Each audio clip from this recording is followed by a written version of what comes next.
Hello friends, welcome to my channel. आज हम बहुत ही आसान तरीके से मराठमोड़ी साड़ी बनाने वाले हैं। अस्तर की कटिंग मैंने कर ली है और इसकी लिंक मैंने डिस्क्रिप्शन में दी हुई है।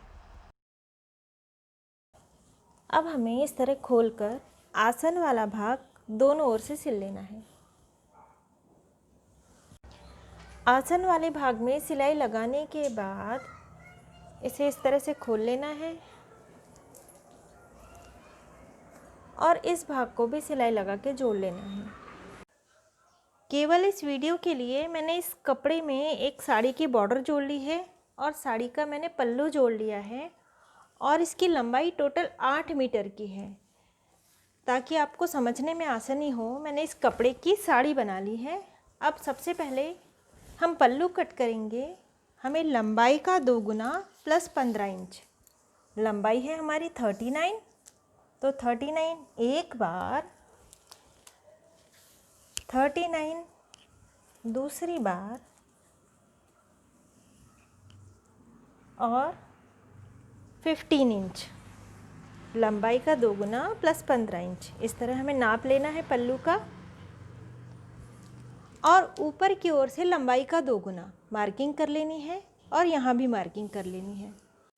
पल्लू के लिए मार्किंग करते समय हमें ये ध्यान रखना है कि हमारे सीधे हाथ की ओर, राइट हैंड की ओर पल्लू होना चाहिए और हमारी ओर वाला 15 इंच बड़ा होना चाहिए। ऊपर से लंबाई का 2 गुना और हमारी ओर वाला लंबाई का 2 गुना प्लस 15 इंच। इस तरह हमने मार्किंग कर ली। अब इसे कट कर लेना है। यहाँ से पल्लू कट करने के बाद इस बचे हुए कपड़े में से भी ये क्रॉस वाला भाग कट करके हटा लेना है और जितनी हमारी लंबाई है, लंबाई नाप कर इस तरह से हमें लंबाई का नाप लेना है प्लस 1 इंच और ऊपर की बॉर्डर हमें कट करके हटा देनी है। इसके बाद हमें आसन वाला भाग नाप लेना है।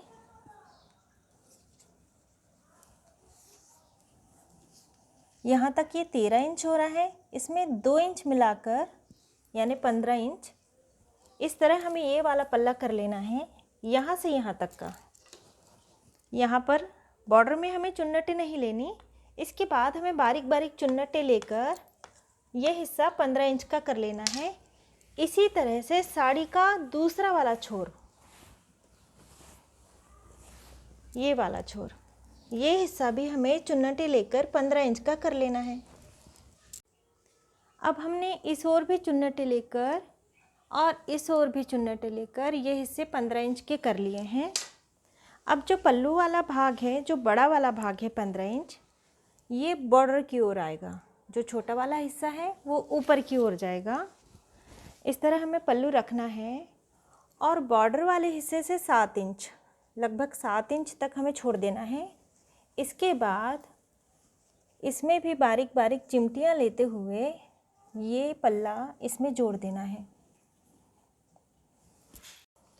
अब ये हमने पल्लू चुन्नटें लेकर जोड़ लिया है और ऊपर से साड़ी वाला 1 इंच कपड़ा हमने छोड़ दिया है, उसके नीचे से हमने पल्लू जोड़ा है और पल्लू को यहाँ से हमने 7 इंच नीचे तक जोड़ा हुआ है।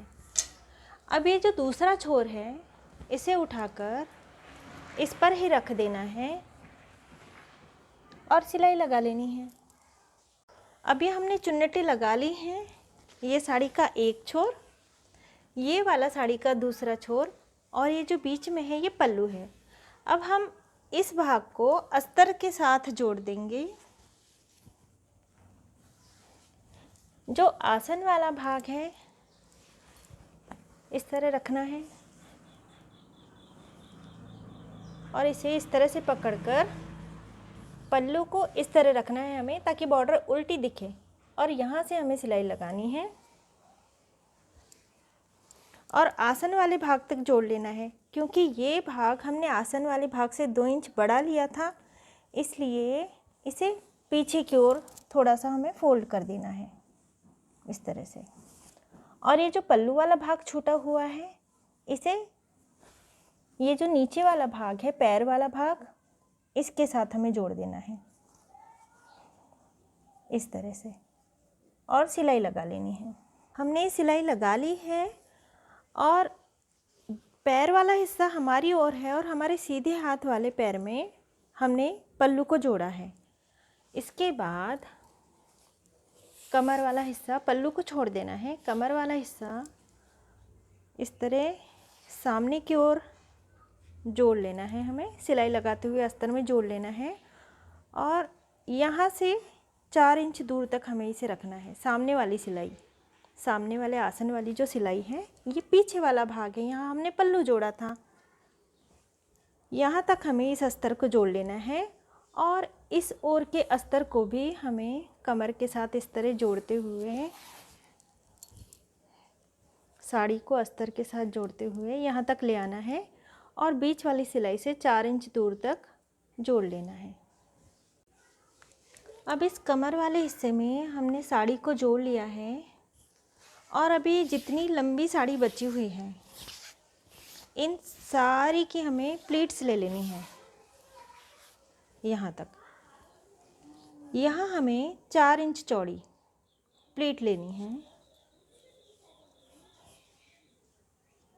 इस तरह से यहाँ से 2 इंच आगे जाएंगे हम सिलाई से और इसी सिलाई से 2 इंच इस ओर, इस तरह हमें प्लीट्स ले लेनी है। अब ये हमने प्लीट्स ले ली हैं और ये इस तरह से किया जाए तो ये प्लीट्स नहीं बन पा रही, इसलिए इसे हम नीचे की ओर डाल देंगे और अब यहाँ हाथ से टाके लेकर हमें इसे फिक्स कर लेना है। अब ये बीच में सारी प्लीट्स हैं, ये पीछे वाला पल्ला है, ये पल्लू है, ये एक भाग, ये दूसरा भाग। अब ये वाला भाग, इसे हमें इस अस्तर के साथ में जोड़ लेना है, सिलाई लगा लेनी है और इसके बाद ये भाग ज़्यादा टाइट ना हो, इस तरह इसे रखना है। पहली प्लीट या फिर दूसरी प्लीट, इस तरह इसे लेकर एक प्लीट के साथ यहाँ से इसे जोड़ लेना है और नीचे से ये भाग 10 इंच खुला होना चाहिए। 10 इंच तक ये भाग खुला होना चाहिए। यहाँ तक हमें सिलाई लगा के जोड़ लेना है।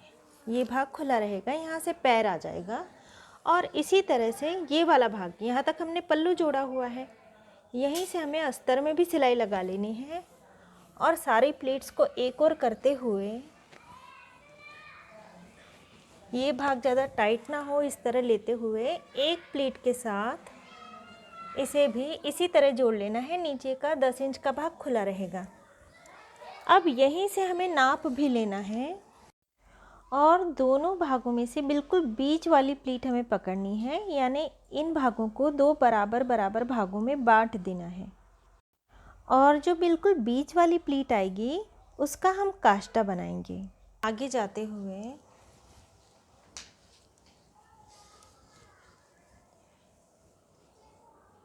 ये बीच वाला भाग, इसे हमें उल्टा कर देना है, बॉर्डर को उल्टा कर देना है और उल्टी बॉर्डर करके